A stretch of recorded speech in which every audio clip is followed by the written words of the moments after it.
இவ்வளவு ஊழல் செய்துவிட்டு கொஞ்சம் கூட கூசாம பொதுவெளியில முதலமைச்சர் வருவதற்கே வெட்கப்பட வேண்டும். ஏன் தமிழக வரலாற்றுல முதலாக ஒரு குரூப் 2 பரீட்சையை ரத்து பண்ணது இந்த கேடுகட்ட திராவிட முன்னேற்ற கழக அரசு. திராவிட மாடல் அரசு சொல்றதுங்களா, பிராடு மாடல் அரசு சொல்றதா? நீங்களே சொல்லுங்க. தெருவுக்கு இறங்கி இருக்கிறாங்க. ஒரு தெருவனுடைய பிரச்சனை அவர்களுக்கு தெரியும். ஒரு மீனவர் குப்பம் என்று சொன்னால் எத்தனை மீனவர் குப்பத்துக்கு போய் உட்கார்ந்து மீனவ நண்பர்களோடு உணவருந்தி இருக்கிறார். யார் வந்தால் மக்களுடைய பிரச்சனையை சரி செய்வார்கள் என்று நீங்கள் வாக்களிக்க வேண்டும். இல்லாட்டி என்ன ஆகுனாங்க, ஐயா பேய் வேண்டான்னு பிசாச கல்யாணம் பண்ண மாதிரி ஆயிரும். எனக்கு பேய் வேண்டாம், திராவிட முன்னேற்ற கழகத்தினுடைய ஆட்சி பேய் வேண்டாம் என்று சொல்லி மாற்றத்திற்காக ஓட்டு போறன் பிசாச போய் கல்யாணம் பண்ணிடக்கூடாது. ஒரு குடும்பத்தினுடைய மொத்த பிடியில தமிழ்நாடு இருக்கு. ஒரு தொழில் ஆரம்பிக்கணுமா, அவங்களுக்கு தெரிஞ்ச ஆடிட்டரை போய் அண்ணா நகர்ல பார்க்கணும். இன்னைக்கு தமிழகத்தை பொறுத்தவரை பிரச்சனை என்னன்னா, ஒரு மொத்த குடும்பத்தினுடைய கையிலே தமிழ்நாடு இருக்கிறது. இதை அரசு என்று சொல்வதை விட Dravida Munnetra Kazhagam private limited company என்று தான் சொல்ல வேண்டும். ஏஐ விஷயத்தை அத்தனை நாடுகள் ஒத்துக்கிறாங்க. அமெரிக்கா ஒத்துக்கிறாங்க, சைனா ஒத்துக்கிறாங்க. ஆனா உதயநிதி ஸ்டாலின் நேற்று பேசுறாரு, இந்த சங்கி கூட்டத்துக்கு ஒரு ஏஐ சம்மிட்டை நடத்த தெரியல அப்படின்னு. துணை முதலமைச்சருடைய சொந்த தொகுதியாக இருக்கக்கூடிய சேப்பாக்கல எத்தனை பேருக்கு சேப்பாக்கம் தொகுதியில் வீடு கட்டி கொடுத்திருக்காங்கன்னு நான் கேட்கிறேன். இன்னைக்கு தமிழகத்தில் எங்கே பார்த்தாலும் கூட கஞ்சா புழக்கம் என்பது கட்டி தொட்டி எல்லாம் பரவி கிடைக்கிறது. இத்தனை ஆண்டு காலமா கஞ்சா இருந்துச்சு இல்லைன்னு சொல்றீங்க, ஆனா இன்னைக்கு வீதிக்கு வந்திருக்கிறது. இன்னைக்கு அரசு பள்ளிக்கூடத்துக்கு போனீங்கன்னா பள்ளிக்கூடத்தில் இருக்கு, மாணவர்களுடைய பையை சோதனை போட்டீங்கன்னா பையுக்குள்ள இருக்கும் அளவுக்கு இன்னைக்கு இருக்கு. இன்னைக்கு கஞ்சா புழக்கத்தால பெரும் குற்றங்கள் தமிழகத்தில் அதிகமாகிக் கொண்டிருக்கிறது. இன்னைக்கு இங்க சேப்பாக்கு தெருவில் நாம் நடந்து போய் இங்க கஞ்சா புழக்க வழக்கம் எங்க அதிகமா இருக்குன்னு கேட்டா கூட இங்க இருக்கக்கூடிய சொந்தங்கள் சொல்லுவாங்க. நீலாம் பாஷா தர்காபுரத்தில் இருக்கு, லேடிங் வெல்லிங்டன் மகளிர் பள்ளி அருகில் இருக்கு, நடுக்குப்பம் பக்கத்தில் இருக்கு, கிருஷ்ணாம்பேட்டை சுடுகாடு பக்கத்தில் இருக்கு, சிவராஜபுரத்தில் இருக்கு, மட்டாங்குப்பம் பக்கத்தில் இருக்கு, செல்லம்மா தோட்டத்தில் இருக்கு, மஞ்சக்கோரியில் இருக்கு, பார்டர் தோட்டத்தில் இருக்கு, புதுப்பேட்டையில் இருக்கு. அந்த அளவுக்கு இன்னைக்கு தமிழகத்தில் கஞ்சாவினுடைய தலைநகரமாக ஒரு பகுதி இருக்கான்னு கேட்டீங்கன்னா இன்னைக்கு சேப்பாக்கம் பகுதி கஞ்சா புழக்கத்தினுடைய தலைநகரமாக மாறி இருக்கு. இன்னைக்கு காவல்துறை நண்பர்கள் இருக்கிறாங்க, அவர்கள் குற்றம் சுமத்த விரும்பல. இத்தனை ஆண்டு காலமாக இருக்கக்கூடிய அதே காவல்துறை தான். புரட்சி தலைவி அம்மா அவர்களுடைய கைக்கு கீழே இருந்த அதே காவல்துறை அதிகாரிகள் தான். எனக்கு அம்மாவை பற்றி நினைக்கும் பொழுதெல்லாம் ஒரே ஒரு வாசகம் மட்டும்தான் ஞாபகத்துக்கு வருகிறது. எந்த அளவுக்கு சட்டம் ஒழுங்கு கட்டுக்கோப்பா வைத்திருந்தார், எந்த அளவுக்கு பெண்களுடைய கண்ணியம் இங்கே பாதுகாக்கப்பட்டது, எந்த அளவுக்கு பெண்கள் தைரியமா நடந்து போறாங்கன்னா பெண்கள் பின்னாடி திரும்ப பார்க்க வேண்டிய ஒரு அவஸ்தை அவங்களுக்கு இல்ல. இன்னைக்கு ஒரு பெண் நடந்து போறாங்கன்னா 5 மீட்டருக்கு ஒருக்கா பின்னாடி திரும்பி நடந்து போறாங்க. ஏன்? திரைப்பட நடிகராக இருக்கக்கூடிய திரு ரேவதி அவர்கள் நேற்று ஒரு இங்கே சொல்றாங்க, இன்னைக்கு சென்னை எனக்கு பயமா இருக்கு, எல்லா இடத்திலும் ஒரு சைக்கிள்ல சர்வசாதாரணமாக சுற்றி திரிந்தனா எனக்கு சென்னையில சில இடத்திற்கு செல்வதற்கே பயமா இருக்குன்னு திரைப்பட நடிகை திரு ரேவதி அவர்கள் சொல்றாங்க. ஆனா திமுக ஐடிவி என்ன பண்றாங்கன்னா ரேவதி அம்மாவை போய் ஆபாசமாக தாக்கிக் கொண்டிருக்கின்றார்கள் சமூக வலைதளத்தில். ஒரு பிரச்சனையை பொதுமக்கள் சொல்றாங்களே, அதற்காக நாம் நடந்து கொண்டிருக்கின்றோமா? 2021 இருந்து 25 வரைக்கும் பாத்தீங்கன்னா குழந்தைகள் பெண்களுக்கு எதிரான பெருங்குற்றம் என்பது ஒரு ஆண்டும் கூட 8 விழுக்காடு அதிகரிச்சுக்கிட்டே இருக்கு. ஆனா சட்டசபையில முதலமைச்சர்கிட்ட கேட்டா ஒரே பதில் தான் சொல்லுவார், இல்ல எங்கிட்ட ஆதாரப்பூர்வம் இருக்கு, நான் ஆதாரத்தை வெளியிடுறேன், நாங்கள் ஆட்சிக்கு வந்த பிறகு பெண்களுக்கு எதிரான குற்றம் குறைந்திருக்குன்னு ஆதாரத்தை வெளியிடுறேன். ஒரு வடிவேல் ஒரு படத்துல சொல்லுவார், இன்னைக்கு செவ்வாய்க்கிழமை அதனால நான் சண்டைக்கு போக மாட்டேன், சட்டமன்றமே முடிஞ்சு போச்சு, எந்த ஆதாரத்தை எப்ப வெளியிட போறார்?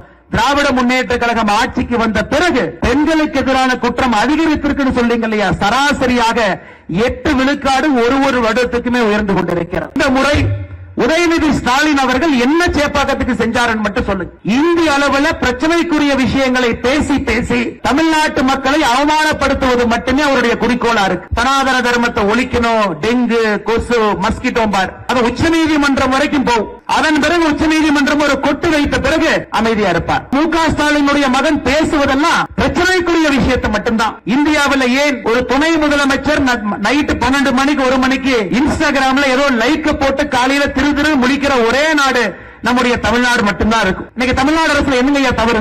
4 ஆண்டு 11 மாதம் கழிந்த பிறகு தமிழக அரசுல என்ன தவறுனா ஒரே ஒரு தவற ஒரு விஷயம் மூலமாக நான் சுட்டி காட்டுகின்றேன். சமீபத்தில் 2 நாட்களுக்கு முன்பு சென்னை உயர்நீதிமன்றம் தமிழகத்தினுடைய காவல்துறைக்கு சொன்னாங்க, அமைச்சர் KN நேரு அவர்கள் மீது ஒரு வழக்கு பதிவு செய்யும். ஐயா, அதை சாதாரணமா கடந்து போக கூடாது. ஒரு அமைச்சர் ஒரு ஊழல் அல்ல, ஒரே துறையில 3 ஊழல் செஞ்சிருக்கிறாங்க.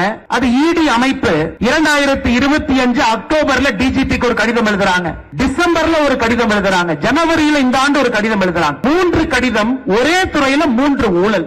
நகர்ப்புற மேம்பாடு மற்றும் குடிநீர் வழங்கல் துறை, அவருடைய முனிசிபல் அட்மினிஸ்ட்ரேஷன், வாட்டர் சப்ளை, அதுல 3 ஊழல் பண்றாருங்க ஐயா. முதல் ஊழல் என்ன பண்றாருங்க ஐயா? ஜூனியர் இன்ஜினியர், அங்க இருக்கக்கூடிய இன்ஜினியருக்கெல்லாம் வேலை கொடுப்பதற்காக 40 to 50 லட்சம் ரூபாய் பணம் வாங்குறான். அது மட்டுமே 888 கோடி ரூபாய் பணம் வாங்கியிருக்கிறான். அது முதல் ஊழல். பணம் வாங்கி டிஎன்பிஎஸ்சி மூலமாக இன்ஜினியர் கொடுக்கக்கூடிய வேலையை இவங்க வீட்டுல 4 புரோக்கர் உட்கார்ந்து முடிவு செய்யறாங்க யாருக்கு வேலை கொடுக்கணும். 40 to 50 லட்சம். இரண்டாவது, குடிநீர் வழங்கல் துறை, நகர்ப்புற நிர்வாகத்துறையில் இருக்கக்கூடிய டெண்டருக்கெல்லாம் 7.5 to 15% கமிஷன். அதுல 1020 கோடி ரூபாய். 1020 கோடி ரூபாய் அந்த துறையில் இருக்கக்கூடிய அதிகாரிகளுக்கு டிரான்ஸ்பர் செய்வதற்கு அது 360 கோடி ரூபாய். 880 கோடி ரூபாய் புதிய வேலை வாய்ப்பு கொடுப்பதற்கு பணம் வாங்கியது. 1020 கோடி ரூபாய் கமிஷன் வாங்கியது டெண்டர் கொடுப்பதில். 360 கோடி ரூபாய் இடமாற்றத்திற்காக பணம் வாங்கியது ஒரே துறை.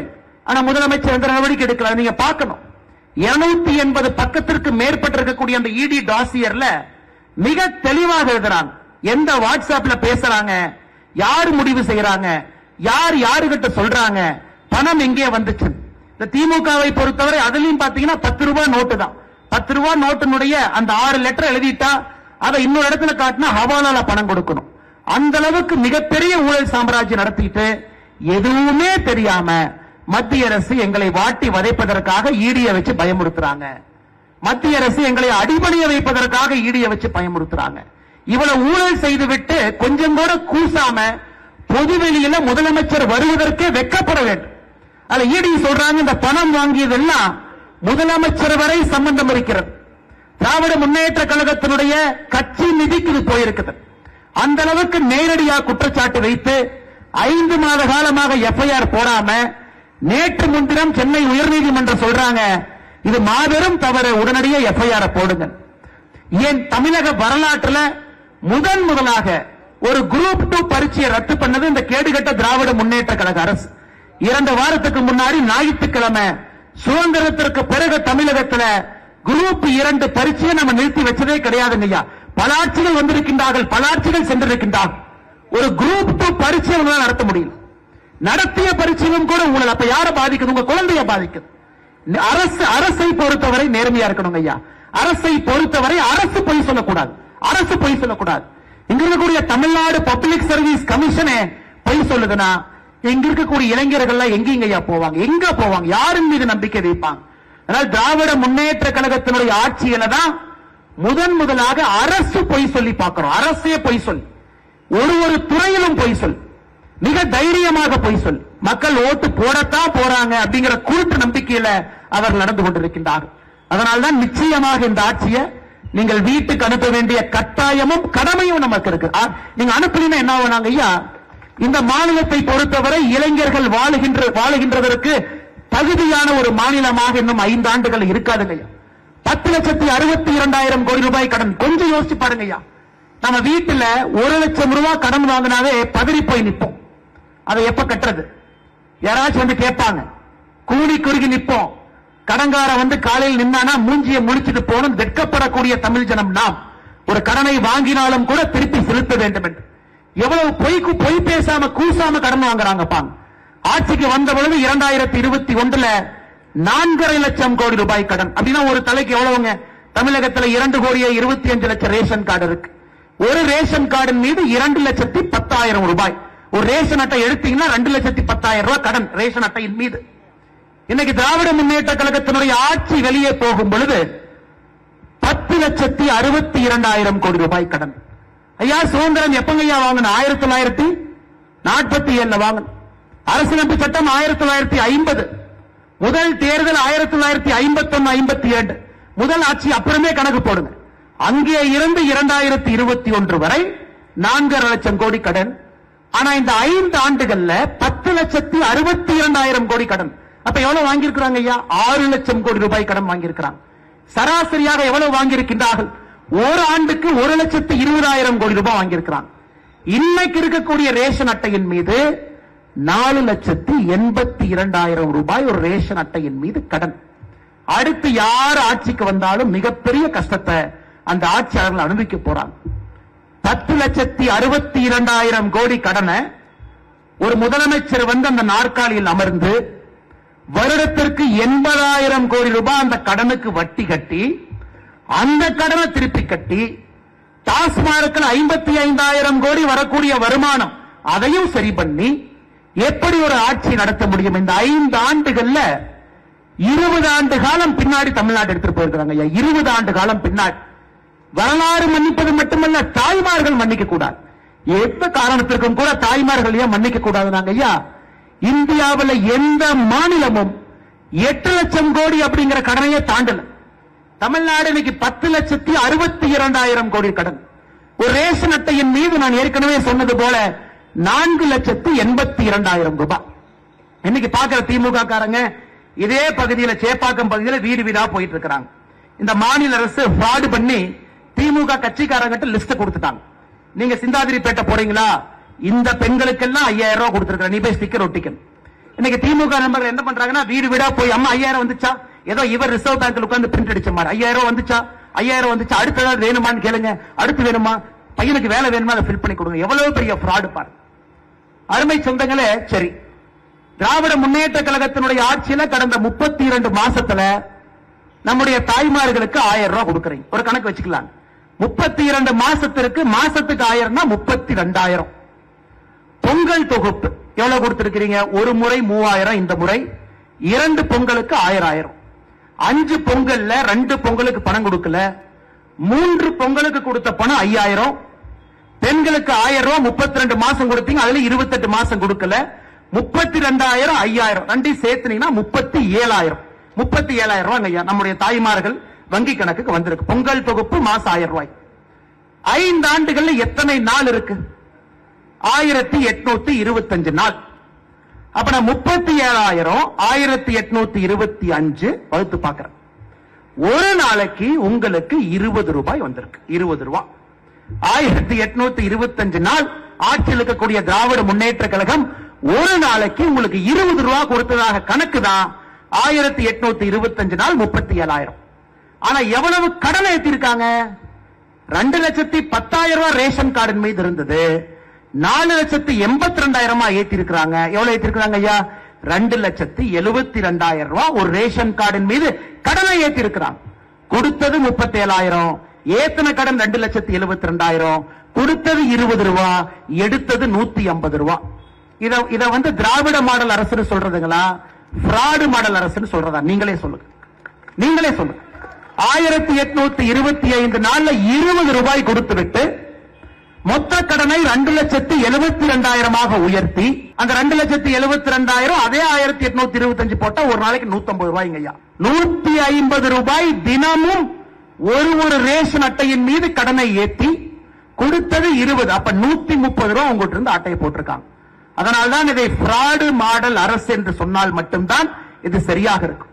அதனால எந்த விதமான மாயாஜாலத்துக்கு நீங்க நம்பிடாதீங்க. எப்பவுமே இத வந்து சைக்காலஜில சொல்லுவாங்க, 5 வருஷம் கஷ்டப்பட்டுக்கிட்டே இருப்போம், 5வது வருஷத்துல கடைசி வாரத்துல ஏதாவது ஒரு நல்லது நடந்ததுன்னா நாம் அந்த 4.5 வருஷத்தினுடைய துன்பங்களை மறந்துடும். இந்த முறை அது போல் நடக்க கூடாது. 5,000 ரூபாய் கொடுத்தாங்க, இப்ப கொடுத்தாங்க, அதன் பிறகு 2,000 உயர்த்துவதாக சொல்லி இருக்கின்றார்கள். இது வாய்ப்பேச்சாக செய்திருக்கின்றார்கள், உங்கள் எல்லோருக்குமே தெரியும். அதனால தாய்மார்கள் நீங்க தெளிவா இருக்கும். அடுத்த ஆட்சிக்கு யார் வரலாம்? நிறைய பேர் இருக்கிறாங்க. நமக்கு எந்த கட்சியின் மீது யாருக்கு தனிப்பட்ட சண்டை இல்லைங்க. நமக்கும் திரு விஜய் அவர்களுக்கும் வாய்க்கால் சண்டை இல்ல, நமக்கும் அண்ணன் சீமான் அவர்களுக்கும் சொத்து பிரச்சனை இல்ல, மேடையில் இருக்கிறவங்களுக்கு எல்லாம். நான் கேட்பது, அடுத்த ஆட்சியில் இருக்கிறவங்க எப்படி இருக்கணும்? ஆட்சியில் இருப்பவர்கள் ஆள தகுதியானவர்கள் ஆட்சிக்கு வரணும். அந்த பொறுமை இருக்கணும், மக்களுடைய பிரச்சனையை தெரிஞ்சிருக்கணும், அடிப்படையில் அந்த கட்சிக்கான கட்டமைப்பு இருக்கணும். ஒரு முதலமைச்சர் நாற்காலில் உட்கார்றாங்கன்னா, ஐயா சேப்பாக்கம், ஐயா சிந்தாதிரிப்பேட்டைனா, ஓ இதுதான் சிந்தாதிரிப்பேட்டையில பிரச்சனையா? அதனாலதான் கர்ம வீரர் காமராஜர் ஐயாவை பற்றி சொல்லுவார்கள், ஆட்சிக்கு வருவதற்கு முன்பே தமிழகத்தை 2 முறை நடந்தவர் என்று சொல்வார்கள். ஆட்சிக்கு வருவதற்கு முன்பே காமராஜர் ஐயா 2 முறை தமிழ்நாட்டை சுத்தி பார்த்தார். அதாவது முதலமைச்சருடைய நாற்காலிக்கு ஒரு கோப்பை போச்சுன்னா, ஒரு ஃபைல் போகுதுன்னா, ஒரு கோப்பு போகுதுன்னா, அந்த ஃபைலை பார்த்தோன்னே அவர்களுக்கு தெரியும் அந்த பகுதியில் யார் இருப்பாங்க, பாலத்தை இப்படி கட்டினா என்ன பிரச்சனை வரும்.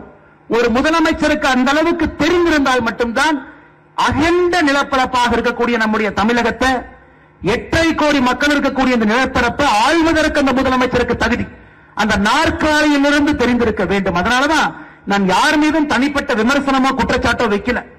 ஆனா இன்னைக்கு முதலமைச்சர் வேட்பாளராக இருக்கக்கூடிய எத்தனை பேர் வீட்டை விட்டு முதல்ல வெளியே வந்திருக்கின்றார், தெருவுக்கு இறங்கி இருக்கிறார்.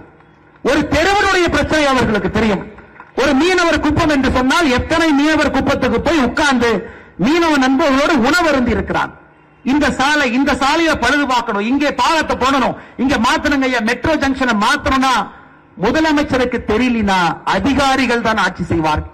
அதாவது தமிழகத்தில் நீங்க நல்லா யோசிச்சு பாருங்க, இன்னைக்கு ஆள தகுதியானவர்கள் யார், இன்னைக்கு யார் இருக்கா, ஆள்வதற்கு யாருகிட்ட கட்டமைப்பு இருக்கு, யார் வந்தால் மக்களுடைய பிரச்சனையை சரி செய்வார்கள் என்று நீங்கள் வாக்களிக்க வேண்டும். இல்லாட்டி என்ன ஆகுனாங்க ஐயா, பேய் வேண்டான்னு பிசாச கல்யாணம் பண்ண மாதிரி ஆயிரும்.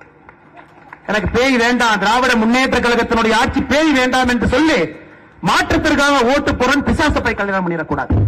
மறுபடியும் சொல்லுகின்றேன், யார் மீதும் நாம் குற்றச்சாட்டு வரல, தகுதிப்படுத்திக்கிட்டு வாங்க, யாரையும் வேண்டாம் என்று சொல்லு. அரசியல் என்பது 5 ஆண்டு 10 ஆண்டு 15 ஆண்டு கீழே மக்களோடு மக்களாக நின்று வேறையோடு வேறையாக நின்று அவமானப்பட்டு அடிபட்டு ரத்தம் சிந்தி அதன் ஒரு தலைவன் முளைத்து மேலே வருகின்றான் இல்லைங்களா, அந்த தலைவன் இந்த மக்களை ஆளுவதற்கான தகுதி அந்த தலைவனுக்கு இருக்கும். ஆனால் மற்ற எந்த தலைவராக இருந்தாலும் தகுதிப்படுத்திக் கொண்டு வாருங்கள். தகுதிப்படுத்தாம வந்து மாற்றம் என்று சொன்னீங்கன்னா தமிழ்நாட்டு மக்கள் அவ்வளவு எளிதாக வாக்கை கொடுத்து விட மாட்டார்கள், அவ்வளவு எளிதாக ஏமாந்து விட மாட்டார்கள். அதனால்தான் அருமை சொந்தங்களே, இந்த ஃப்ராடு மாடல் ஆட்சி நமக்கு வேண்டாம், இது தூக்கி எறியப்பட வேண்டும். இன்னைக்கு நீங்க பாருங்க, இன்னைக்கு என்ன நடக்குது. உதயநிதி ஸ்டாலின் இன்னைக்கு காலையில கோயம்புத்தூர் பொள்ளாச்சி பக்கத்துல இருந்தங்க ஐயா, அங்கே உதயநிதி ஸ்டாலின் அவர்களை பார்த்து அவருடைய மீட்டிங் அங்க நடந்துகிட்டு இருக்கு. திரு மு.க. ஸ்டாலின் அவர்கள் அவங்களும் ஒரு பக்கம் சுத்திக்கிட்டு இருக்கிறாங்க. திடீர்னு திமுகவின் மீது ஹிந்து விரோத ஆட்சி என்று சொல்லிவிடுவார்கள் என்று துர்காமாவும் கோயில் கோயிலும் அவங்களும் ஒரு பக்கம் சுத்திக்கிட்டு இருக்கிறாங்க. இன்னைக்கு சபரீஷன் மருமகன் இந்த பெண் டி ஷர்ட்டை போட்டுட்டு அவரு ஒரு பக்கம் சுத்துறாங்க, அவரு தான் ஸ்ட்ராட்டஜி போடுறார். இதைத்தான் நாம் குடும்ப ஆட்சி என்று சொல்லுகின்றோம். ஒரு குடும்பத்தினுடைய மொத்த பிடியில தமிழ்நாடு இருக்குது. ஒரு தொழில் ஆரம்பிக்கணுமா, அவங்களுக்கு தெரிஞ்ச ஆடிட்டரை போய் அண்ணா நகர்ல பார்க்கணும், இல்ல ஒரு முதலீடை கொண்டு வரணுமா சபரீஷனை போய் பார்க்கணும், இல்ல நான் யாருக்கும் பிரச்சனை இல்லாம தொழில் பண்ணுமா உதயநிதி ஸ்டாலினோடு நண்பராக இருக்கணும். இன்னைக்கு தமிழகத்தை பொறுத்தவரை பிரச்சனை என்னன்னா, ஒரு மொத்த குடும்பத்தினுடைய கையிலே தமிழ்நாடு இருக்கிறது. இதை அரசு என்று சொல்வதை விட Dravida Munnetra Kazhagam private limited company என்று தான் சொல்ல வேண்டும். அந்த கம்பெனியினுடைய மேனேஜிங் டைரக்டராக Thiru Udhayanidhi Stalin CEO Udhayanidhi Stalin, chief operating ஆபீசராக சபரீஷன், இப்படித்தான் சீஃப் மார்க்கெட்டிங் ஆபீசராக துர்கா அம்மா, இந்த 4 பேர் ஒரு பிரைவேட் கம்பெனியை இப்போ நடத்தி கொண்டிருக்கின்றார்கள். ஆனா இங்க இருக்கக்கூடிய கட்சி நம்பர்கள் அப்படி இல்லைங்க ஐயா. அடிப்படை தொண்டை அடிபட்டு கஷ்டப்பட்டு ரணப்பட்டு தொண்டை அப்படியே மேல கஷ்டப்பட்டு ஏறி ஒரு கிளை தலைவரா, அதிலிருந்து ஒரு ஒன்றிய தலைவரா, அங்கிருந்து ஒரு மாவட்ட செயலரா, அங்கிருந்து கட்சியினுடைய பொதுச் செயலராக, அங்கிருந்து முதலமைச்சர் வேட்பாளராக வரக்கூடிய கட்சிகள் மட்டும்தான் இந்த மேடையின் மீது அமர்ந்திருக்கின்றார்கள். அதனால்தான் அருமை சொந்தங்களே, அடிப்படையில் 2 கூட்டணிக்கும் இருக்கக்கூடிய வித்தியாசம். ராகுல் காந்தி அவர்களாக இருக்கட்டும், ராகுல் காந்தியினுடைய அடிப்படை பிரச்சனை என்னங்க ஐயா, அவருடைய தந்தையார் நம்முடைய மண்ணில் இறந்தாங்க. நம்ம எல்லோருக்கும் கூட ஒரு பெரிய அனுதாபம் இருக்கு. ஒரு காங்கிரஸ் கட்சியினுடைய முன்னாள் பிரதமராக இருந்தவர் நம்ம ஸ்ரீபெரும்புதூர்ல இறந்துட்டாங்களேன்னு நாமளும் அனுதாபப்பட்டு காங்கிரஸ் ஓட்டு போறோம். ஆனா ராகுல் காந்தியினுடைய அடிப்படை பிரச்சனை என்னங்க ஐயா, ஒரு நாள் கூட வேலைக்கு போகாதவர் அவர். ஒரு வேலைக்கு போயிருந்தா தான் மக்களுடைய கஷ்டத்தை தெரியும். ஒரு 10 நாளோ 1 மாசமோ 1 வருஷமோ. ஆனால் ராகுல் காந்தி அவர்கள் பேசுவது எதுவுமே நம்ம கனெக்ட் ஆக மாட்டேது. அவர் என்ன பேசுறாருன்னு புரிய மாட்டேது. அவர் பாட்டுக்கு ஏதோ பேசிட்டு இருக்காரு. ஏன்னா ஒரு சராசரி மனிதனை போல ஒரு நாள் கூட வேலை செய்யல, ஒரு சராசரி மனிதனை போல வாழ்ந்தது கிடையாது. அந்த கூட்டணி இன்னைக்கு உதயநிதி ஸ்டாலினுக்கும் அதே பிரச்சனை, சராசரி மனிதனை போல ஒரு நாளும் கூட வாழ்ந்ததில்லை. இவங்கெல்லாம் சேர்ந்து ஒரு கூட்டணியை அமைத்து மக்கள் முன்னாடி வந்து ஓட்டு கேட்டாங்கன்னா அவர்களுக்கு மக்களுடைய அடிப்படை பிரச்சனை தெரியுமா தெரியாதான்னு நீங்க பாருங்க. ஆனா அப்படி இல்லை. இந்த மேடையில் இருக்கக்கூடிய தலைவர்கள், கட்சியில் இருக்கக்கூடிய பெரும் தலைவர்கள் தோல்விகளை பார்த்திருக்கிறாங்க, வெற்றிகளை பார்த்திருக்கின்றார்கள், அவமானப்பட்டிருக்கின்றார்கள். மக்களோடு மக்களாக 30 ஆண்டு 40 ஆண்டு 50 ஆண்டு காலம் பயணம் செய்திருக்கின்றார். அந்த கட்டமைப்போடு உங்கள் முன்னால் அனைத்து இந்திய அண்ணா திராவிட முன்னேற்ற கழகம் தலைமையிலான தேசிய ஜனநாயக கூட்டணி அந்த கட்டமைப்போடு உங்கள் முன்னால் நின்று கொண்டிருக்கிறது. ஏன்னா உங்களுக்கு பிரச்சனை இல்லை. அண்ணன் எடப்பாடியை பார்க்கணுமா நேரா போய் பார்க்கலாம், இல்ல ஆதி ராஜாராம் அண்ணன் வீட்டுக்கு போனா அவரு கூட்டு போய் பார்ப்பாரு. காலைல கிரீன்வேஸ் ரோட்டுக்கு வாங்கின 7 மணிக்கு போய் பார்க்கலாம். ஏன் அனைத்து இந்திய அண்ணா திராவிட முன்னேற்ற கழகத்தினுடைய கிளை செயலரை பார்த்தா இவர் வீட்டுக்கு கூட்டு போற, இவங்க 2 பேர் போவாங்க. பாரதிய ஜனதா கட்சியில மோடியை பார்க்கணுமா, நாங்க கூட்டிட்டு போறோம், கிளை தலைவர் வந்து கூட்டிட்டு போறோம். இது அடிப்படை கட்டமைப்பு இருக்கக்கூடிய ஒரு கட்சி. ஆனா இன்னைக்கு நீங்க திராவிட முன்னேற்ற கழகத்தில் வேலை செய்யணும், ஆடிட்டரை பார்க்கணும், அண்ணா நகர் எம்எல்ஏ பார்க்கணும், ஈசிஆர் ரோட்ல இருக்கிற சில பேர்த்த பார்க்கணும், அரசியல் புரோக்கரை பார்க்கணும். எப்படிங்க ஐயா ஒரு மாநிலம் முன்னேறும்? அதனால்தான் நீங்க யோசித்து இந்த முறை வாக்கு போடும். மாற்றம், ஆமா மாற்றம் வேணும். அரசவை பொறுத்தவரை வீர வசனங்கள் மாற்றத்தை கொடுக்காது. அதனால் எல்லா தலைவர்களுக்கும் நான் பெரிய மரியாதை வச்சிருக்கேன். அண்ணன் சீமான் அவர்களை பொறுத்தவரை 234 தொகுதியிலையும் நான் வேட்பாளரை போடுறேன். பெரிய விஷயம், பெரிய விஷயம். அது 117 ஆண்கள், 117 பெண்கள், பெரிய விஷயம். ஆனா இன்னைக்கு இந்த தேர்தல் என்பது ரிஸ்க் எடுப்பதற்கான தேர்தல் இல்லைங்க. 10,62,000 கோடி ரூபாய் கடன் 5 ஆண்டு தப்பு பண்ணினாங்க ஐயா, தமிழ்நாடு முடிச்சிடும். ஆனால் இந்த தேர்தல் விஜய் அவர்கள் புதுசா வந்திருக்கிறேன், 250 கோடி ரூபாய் விட்டுட்டு வந்திருக்கேன், எனக்கு ஓட்டு போடுங்க, அவர்களையும் மதிக்கின்றேன். ஆனால் இது அவர்களுக்கான தேர்தலான யோசிங்க. அதனால இந்த முறை திராவிட முன்னேற்ற கழகத்திற்கு எதிரான எல்லா வாக்கும் மொத்தமாக சிந்தாமல் சிதறாமல் தேசிய ஜனநாயக கூட்டணிக்கு சிந்தாம சிதறாம வரணுங்க. 4 முனை போட்டி இருக்கட்டும், ஆனா இவிஎம் மிஷனுக்குள்ள செல்லும் பொழுது அது 2 முனை போட்டியாக நீங்கள் மாற்றுவீர்கள் என்ற நம்பிக்கை இருக்கு. பட்டனை அமுத்தும் பொழுது அது ஒரே ஒரு முனை போட்டியாக மட்டும் நீங்கள் மாற்றுவீர்கள் என்ற நம்பிக்கை இருக்கு. ஒரு ஏஐ சம்மிட் நடக்குதுங்க ஐயா டெல்லியில, செயற்கை நுண்ணறிவு சம்மிட். உலகத்தில் இருக்கக்கூடிய எல்லா தலைவர்களும் வந்து உட்கார்ந்து இருக்கிறாங்க. எல்லா தலைவர்களும், பிரான்சினுடைய அதிபர், பிரேசிலினுடைய அதிபர், அத்தனை பேர் இருக்கிறாங்க. நேற்று டிக்ளரேஷன் கையெழுத்து போடுறாங்க ஐயா, 4வது நாள் 86 நாடுகள் அது கையெழுத்து போடுறாங்க. 2 அமைப்புகள் கையெழுத்து போடுறாங்க. நம்முடைய நாடு முன்னெடுத்திருக்கக்கூடிய இந்த ஏஐ விஷயத்தை அத்தனை நாடுகள் ஒத்துக்கிறாங்க. அமெரிக்கா ஒத்துக்கிறான், சைனா ஒத்துக்கிறான். ஆனா உதயநிதி ஸ்டாலின் நேற்று பேசுறாரு, இந்த சங்கி கூட்டத்துக்கு ஒரு ஏஐ சம்மிட்டை நடத்த தெரியல அப்படின்னு. நீங்க பாருங்க, உலக நாடுகள் எல்லாம் வந்திருக்கக்கூடிய டெல்லியில, புதுடெல்லியில பிரதமருடைய தலைமையில, பிரதமர் மீது இருக்கக்கூடிய ஒரு ஈர்ப்புல உலக தலைவராக இருக்கக்கூடிய நரேந்திர மோடி அவர்கள் இதை கொண்டு வந்து இன்னைக்கு இந்தியாவை செயற்கை நுண்ணறிவு அடுத்த 10 வருஷம் இதுதானுங்க. அதுல இளைஞர்களுடைய வேலை வாய்ப்பு, இளைஞர்களுடைய செயல்திறனுக்காக கொண்டு போய் நிறுத்துறாங்க. ஆனா நள்ளிரவுல 12 மணிக்கு 1 மணிக்கு இன்ஸ்டாகிராம்ல லைக் போடுற உதயநிதி ஸ்டாலின் அவர்கள் ஏஐ சம்மிட்டை நடத்த தெரியல.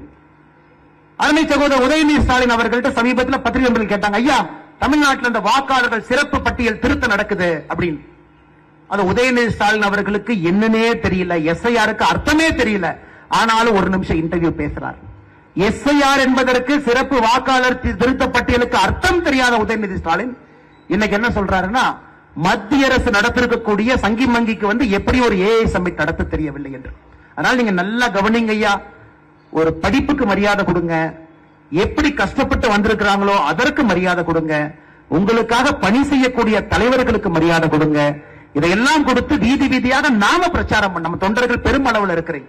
இனி நம்முடைய கடமை, எடப்பாடி அண்ணன் 189 தொகுதி போயிட்டார். பாரதிய ஜனதா கட்சியினுடைய மாநில தலைவர் நயினார் அண்ணா அவர்கள் 39 மாவட்டத்துக்கும் போயிட்டு வந்துட்டார். மோடி அவர்கள் ஏற்கனவே வந்துட்டாங்க. 1ஆம் தேதி, 6ஆம் தேதி, 11ஆம் தேதி அவங்களும் 3 முறை வர்றாங்க.